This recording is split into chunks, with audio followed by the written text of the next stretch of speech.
अधिक जानकारी के लिए, अधिक चर्चा के लिए वरिष्ठ पत्रकार राजेश जौहरी जुड़ चुके हैं। राजेश जौहरी जी, आपसे जानेंगे यहाँ पर कि एनआईए की इस कार्रवाई को किस तरीके से देखते हैं आप। लगातार पीएफआई पे कार्रवाई जारी है और ऐसे में अलग अलग राज्यों में यहाँ पर जो है उनके ठिकानों पर छापामार कार्रवाई की जा रही है।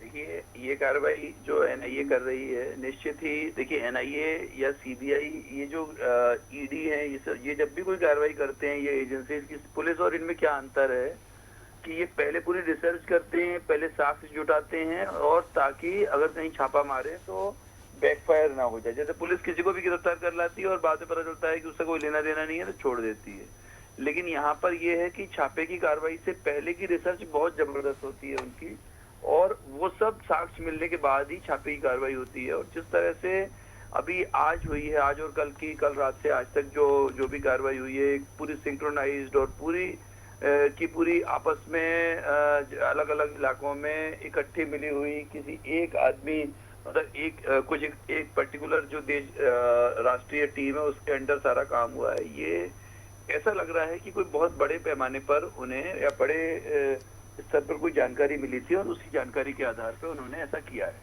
अब अनन्या, इसमें ये है कि जो पीएफआई है, अगर हम शास्त्र पढ़ते हैं तो शास्त्रों में एक राक्षस आता था, उसका नाम था रक्त बीज। तो आपने भी सुना होगा। तो रक्त बीज का ये था कि जैसे ही उसके रक्त का एक भी वो कतरा गिरता था जमीन पर, वैसे ही नया राक्षस तैयार हो जाता था। तो ये जो पीएफआई है, जैसे पहले सिमी था, फिर सिम हुआ, फिर कुछ आईएम हुआ, फिर उसके बाद आज की स्थिति में यही पीएफआई हो गया है।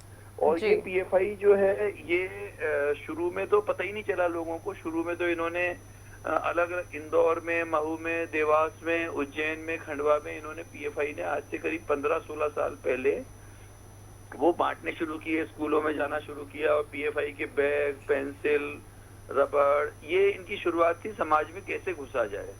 और इन्होंने वैसा कर करके, और वहीं से इन्होंने अपने स्लीपर सेल कौन बनेंगे, क्योंकि जिस आदमी के थ्रू करते थे उनको आइडेंटिफाई किया कि हाँ, ये आदमी अपने लिए काम कर सकता है। राजेश जी, अभी आपसे एक सवाल मेरा ये है।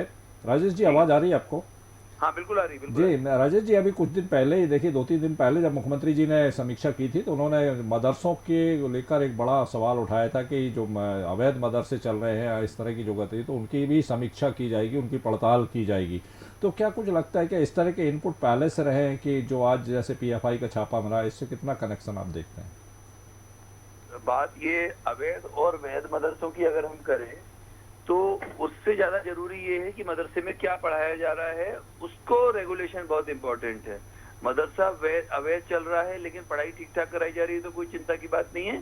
हम कानून की बात नहीं कर रहे हैं, बात समाज के सामाजिक सुरक्षा की बात कर रहे हैं, देश की सुरक्षा की बात कर रहे हैं। तो अब ये है कि मुद्दा, आप समझ लीजिए कि उसने मान्यता भी ले ली, उसकी सारी चीजें वैध भी हैं, पर अगर वो शिक्षक ऐसी चीज पढ़ा रहा है, का से काफिर पढ़ा रहा है, तो फिर चिंता की बात है ना। और अगर वो जो है बुत परस्ती हराम होती है, बुत परस्ती गलत होती है, आप अपने मत को खूब अच्छे से पढ़ें, खूब अच्छे से उसमें मनन करें। लेकिन अब परेशानी ये है कि आज सीएम ने जो अवैध मदरसों की बात की है, देखिए, आप हेमंत बिश्वा शर्मा से सबक लेना चाहिए पूरे देश के मुख्यमंत्रियों को। उसने एक बार बोला और उसने किसी की नहीं सुनी, उसके पीछे कितने लोग लगे रहे, पूरे वामपंथी देश दुनिया भर के उसके बारे में क्या क्या बोलते हैं, पर उसने चिंता नहीं करी और उसने अपना जो काम करना था बखूबी किया है। चाहे वो कोकराझार में किया हो, चाहे वो उसमें अपने जो बरपेटा जिले में किया हो, और चाहे फिर नौगांव में किया हो, जहां भी उसने किया बहुत जबरदस्त काम किया, और उसने किसी की ये चिंता नहीं की कि कौन क्या बोल रहा है।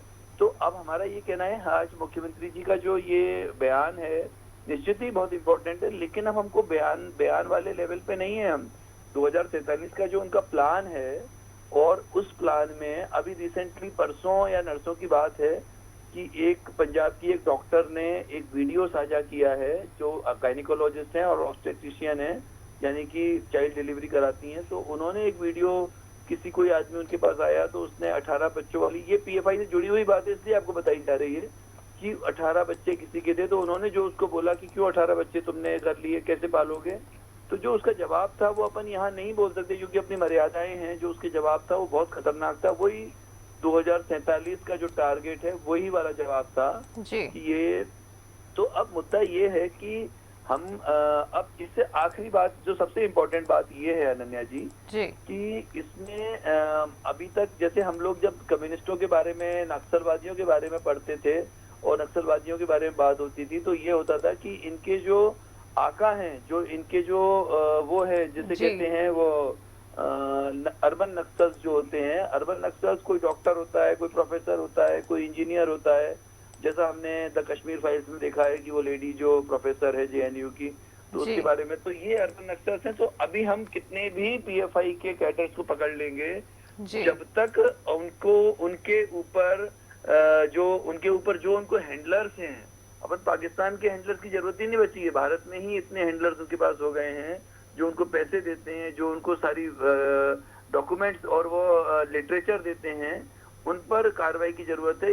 इंदौर की बात करें अनन्या जी, तो जी यहाँ पर 2 बड़े ग्रुप हैं। अपन उनका नाम इसलिए नहीं ले रहे हैं कि वो पुलिस जाने, मुख्यमंत्री जाने और कानून व्यवस्था का पालन करने वाले जी। जाने, पर 2 बड़े उद्योगपति हैं जो काफी चर्चित लोग हैं। उनमें से एक ने तो खुले आम, लक्ष्मण सिंह गौड़ जी अब नहीं है इस दुनिया में, पर जी। लक्ष्मण सिंह देखिए गौड़, देखिए जौहरी जी, सिमी को अगर प्रतिबंध किया गया तो पीएफआई तैयार हो गया, पीएफआई पर प्रतिबंध है तो क्या किसी नए संगठन की तैयारी हो यही तो तो हमने इसको कहा था, कैसे रोका जा हमने- सकता है? भैया जो हमने रक्त बीज का एग्जाम्पल इसलिए दिया था कि आप कुछ भी कर लो, जब तक इनके हैंडलर्स इनकी जड़ को नहीं, जड़ पे हम नमक नहीं डालेंगे, जब तक जड़ को खत्म नहीं करेंगे, जड़ पे जैसे किसी जी पेड़ को बिल्कुल, खत्म जड़ करना से होता कुचला है, जाना जरूरी है। तो जड़ बिल्कुल। पे अब उसमें ये था, वो 2 बड़े उद्योगपति थे, उन्होंने खुलेआम, आज भी खुलेआम उनके जो है वो लगे रहते हैं, इश्तिहार लगे रहते हैं, उर्दू अरबी में लगे रहते हैं, कभी कभी हिंदी इंग्लिश में भी होते हैं, जी और उनके खिलाफ कोई कार्रवाई नहीं होती है। और उनके खिलाफ जब तक उनको नहीं पकड़ोगे आप, उन जो अर्बन नक्सल्स का जो पैरेलल रूप इस वाली फील्ड का है, पीएफआई वाली, जब तक उनको हम नहीं पकड़ेंगे, उनको टारगेट नहीं करेंगे, तब तक इनको खत्म नहीं किया जा सकता। बिल्कुल, बहुत धन्यवाद राजीव जौहरी जी मेरे साथ जुड़ने के लिए और तमाम चर्चा के लिए। तो बिल्कुल बताते हैं आपको